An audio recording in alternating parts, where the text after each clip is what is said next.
कालच्या एपिसोडनंतर अभिजित सावंतवरती खूप मोठे आरोप लागत आहेत. कोणी बोलत आहे अभिजित स्वार्थी आहे, तर कोणी बोलतंय अभिजित एकदम योग्य आहे आणि अभिजितलाच बी टीम टार्गेट करत आहे. आर्या बाबतीत जो अभिजित वागला ते लोकांना आवडत नाही आहे, तर काही लोकांना अभिजित जो आहे तो देव माणूस वाटायला लागला आहे. पण नक्की काय आहे खरं, जाणून घेऊया या व्हिडिओमध्ये. नमस्कार मित्रांनो, माझं नाव तुषार आणि 7 स्टार मराठीमध्ये तुम्हा सगळ्यांचं पुन्हा एकदा स्वागत आहे. काल जो बिग बॉसच्या घरात प्रकार झाला त्यानंतर बऱ्याच प्रेक्षकांच्या वेगवेगळ्या रिॲक्शन यायला लागले. त्यात बरेच जे रिव्ह्यूवर आहेत, बरेच जे यूट्यूबवरती किंवा बाकी सोशल मीडिया प्लॅटफॉर्मवरती येऊन आपली मतं मांडत असतात, त्या लोकांनी अभिजितला देव केलं. म्हणजे अभिजितला कसा त्रास दिला जातोय आणि अभिजित एखाद्या टीमबरोबर कशा पद्धतीने लॉयल आहे ही गोष्ट सांगण्यातच काही लोकांचा बराच वेळ निघून गेला आणि त्यांनी घरातील खरी परिस्थिती आहे ती प्रेक्षकांना सांगण्यापासून जे आहे ते स्वतःला लांब ठेवलं. जसे काही ते अभिजितचे प्यार आहे अशा पद्धतीने अभिजितचं कौतुक चाललं होतं. पण नक्की काय खरं आहे, प्रेक्षकांना अभिजितबद्दल काय वाटतंय आणि मला अभिजितबद्दल काय वाटतंय, आपण थोडक्यात या व्हिडिओमध्ये जाणून घेऊया. अभिजित आणि आर्याबद्दलच बोलूया. आता अभिजित आर्याचा एवढा रागराग करतोय, पण त्यामागं काहीतरी कारण आहे का? काहीतरी लॉजिक आहे का? मला असं वाटतं काहीच लॉजिक नाही आहे. निक्कीने आर्याला जेवणाबद्दल बोललं तरीसुद्धा अभिजित म्हणतो की आर्याने त्या गोष्टीचा मुद्दा बनवला. या गोष्टीमागं काय लॉजिक आहे का? अजिबातसुद्धा लॉजिक नाही.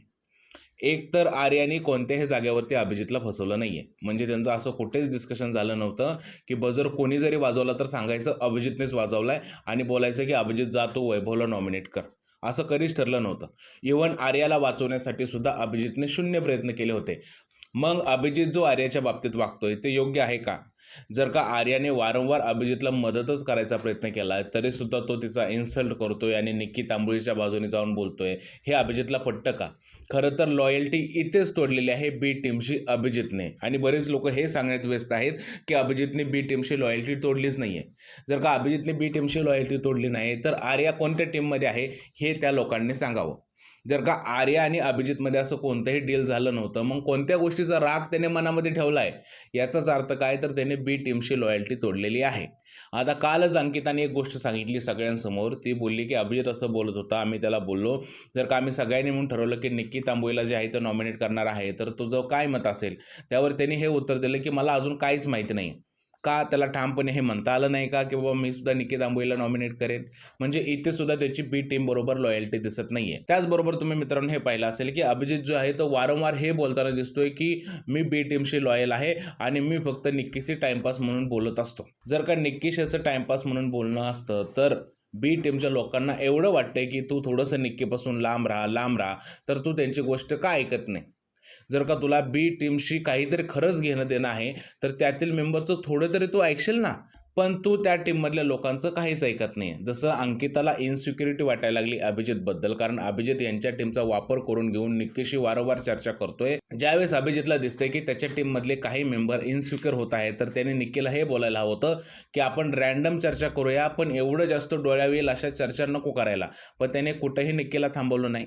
इव्हन निक्कीच्या विरोधात ज्यावेळेस स्टँड घ्यायची वेळ येते त्यावेळेस हा माणूस हात वरती करतो. आता काही लोक हे उदाहरण देत आहेत की बाबा त्यांनी तर स्वतःहून बजर दाबला सत्याचा पंचनामा टास्कमध्ये, पण बजर दाबल्यानंतर तो निक्कीपाशी जाऊन बोलतो की माझ्या मनात ते आहे ते तुझ्याविषयी काहीच नाही, कारण मला असं वाटतं तू मनापासून माफी मागते. मी बजर टीममुळे दाबलेला आहे.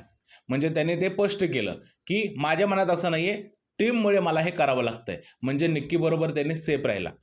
परवाचा पराठ्यांचा मॅटर पण तुम्ही पाहिला असेल, त्यावेळेसही त्यांनी पलटी मारली की मी सार्कॅझममध्ये बोललोच नाही.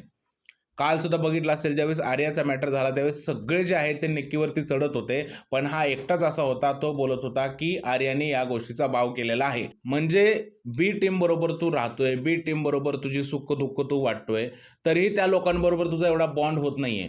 पण निक्की तांबोळी बरोबर तू महिनाभरात फक्त 1 ते 2 तास बसलाय, तर तिच्याबरोबर एवढा मोठा बॉन्ड का झाला? ही संशयाची पाल कोणाच्याही मनामध्ये कुचकतच असेल ना. मला असं वाटतंय की अभिजित सावंत हा डबल ढोलकी गेम खेळतोय आणि बरेच लोक जे बोलत आहेत ना की त्यांनी कोणत्या टास्कमध्ये बी टीमशी गद्दारी नाही केली किंवा तो एकदम जेन्युइन आहे, त्याचं ते पर्सनल मत आहे, इंडिव्हिज्युअल मत आहे, त्याने कोणाशी बोलायचं.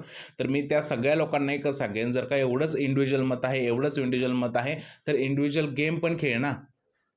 इंडिव्हिज्युअल गेम खेळायला काय हरकत आहे? बनव निक्की बरोबर दुसरी टीम तुझी.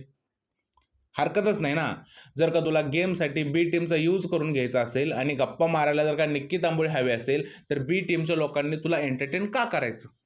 करेक्ट आहे ना. जसं अभिजितचं इंडिव्हिज्युअल मत आहे, तसंच बी टीमच्या लोकांचं सुद्धा इंडिव्हिज्युअल मत असू शकतं. अंकिताचं इंडिव्हिज्युअल मत असू शकतं. जर का आर्याची काहीच चूक नाही, तर तो आर्याला एवढी मोठी शिक्षा देतोय आणि निक्की तांबोळीची साईड घेऊन तिच्या विरोधात जातोय, ही बी टीमशी केलेली गद्दारीच आहे. निक्कीच्या विरोधात स्टँड घ्यायची वेळ येते, त्यावेळेस हा माणूस पाठी का जातो?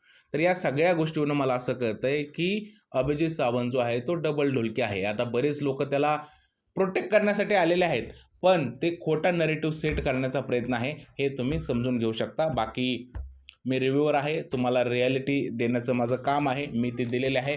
आता तुम्हाला पण तुमचं मत आहे प्रेक्षकांनो, तुम्ही ठरवा काय चुकतंय आणि काय बरोबर आहे ते, आणि कमेंट सेक्शनमध्ये सांगा.